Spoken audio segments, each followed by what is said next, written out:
શિવલાલભાઈ આવી રીતે સભા ભરીને બેઠા હતા જુનાગઢમાં સમાગમ કરવા માટે. શિવલાલભાઈ ગયા હોય અને સોપારી ખાતા હોય. ઘણાને તમાકુ વાળી હોપારી ખાવાની ટેવ હોય, પણ આ શિવલાલભાઈ તો હાદી હોપારી ખાતા તેમને. ઓલી પેલા ઓલા ભાભા ન ખાતા સુડી થયામાં. શિવલાલભાઈ હોપારીના કટકા કરેલા ખેલા અને ખિસ્સામાં રાખે કંઈક કારણ કે સુખી સંપન્ન માણા એટલે એને મુખવાસ જોઈ ટાણે. બોલાને ઘેરે કંઈક ખાવાનું હોય મુખવાસ ખાય હે ના.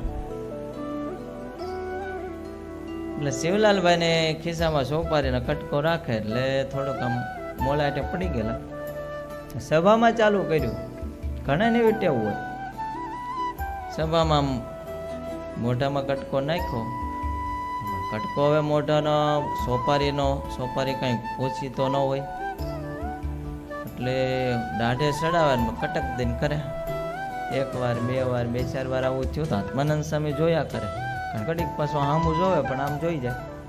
મોટા માણસ જલ્દી જ કહેવાય નહીં, પણ બહુ આવું થયું ને એટલે સ્વામી પછી ઝાપટ્યું. સ્વામી આમ કીધું કે ભાઈ કોણ આ સભામાં, બ્રહ્મ સભામાં કયું કૂતરું આમાં હાડકું કરડે છે? શું કીધું? કયું કૂતરું હાડકું કરડે?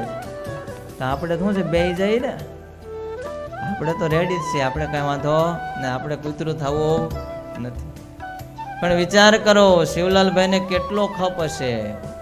ઊભા થયા પરસભામાં અને સ્વામીને વંદન કરીને કીધું, સ્વામી આ કૂતરું હાડકું કરડતું હતું. હું કરતું હતું? શિવલાલ તો કે હા સ્વામી, દરેક મોઢામાં આમ હતું ને એટલે હોપારી ચડાવી. આજથી હવે પૂરું એ કે હોપારી ખિસ્સામાંથી જ ગઈ પછી કોઈ દી હોપારી મોઢામાં ન નાખી.